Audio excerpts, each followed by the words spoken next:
Hi viewers, మనం వచ్చేసి 6వ తరగతి హరిశ్చంద్రుడు అనేటువంటిది తమిళనాడు గవర్నమెంట్ తెలుగు మీడియము చూస్తూ ఉన్నాము. పద్య భాగము. క్రింది పదాలను విడదీసి కలిపి రాయండి. దేవా ప్లస్ ఇంద్ర దేవేంద్ర, విద్యా ప్లస్ అధికుడు విద్యాధికుడు, పలుకు ప్లస్ ఎల్ల పలుకెల్ల, సురా ప్లస్ ఇంద్ర సురేంద్ర. ఖాళీలను పూరించండి. అడవికి సింహము రాజు, శ్రీశంకుని కుమారుడు హరిశ్చంద్రుడు, ఆంజనేయుడు సముద్రాన్ని దాటాడు, దేవతలకు రాజు దేవేంద్రుడు.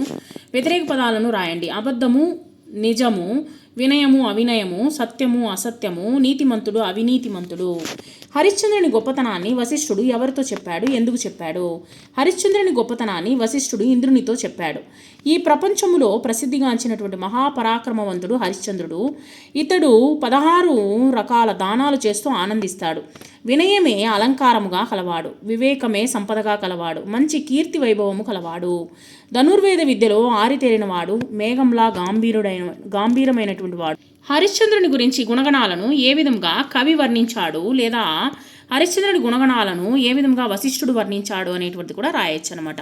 హరిశ్చంద్రుడు సర్వశాస్త్రాల పాఠము తెలిసినటువంటి వాడు, గర్వించినటువంటి శత్రురాజులనే ఏనుగుల పాలెటి సింహం లాంటి వాడు, షట్చక్రవర్తులలో ఒకడు, నిత్య ప్రసన్నుడు, నీతివంతమైనటువంటి పాలన చేసేవాడు, సత్యం తప్పనివాడు, మహాజ్ఞాని, సత్యవాక్పలిపాలకుడు, సూర్యవంశస్థుడైనటువంటి త్రిశంకుని కుమారుడు, సాటిలేని విజ్ఞానం కలవాడు, సూర్యవంశం అనే సముద్రానికి చంద్రుని వంటివాడు, మాట తప్పనివాడు అని వశిష్ఠుడు వర్ణించాడు.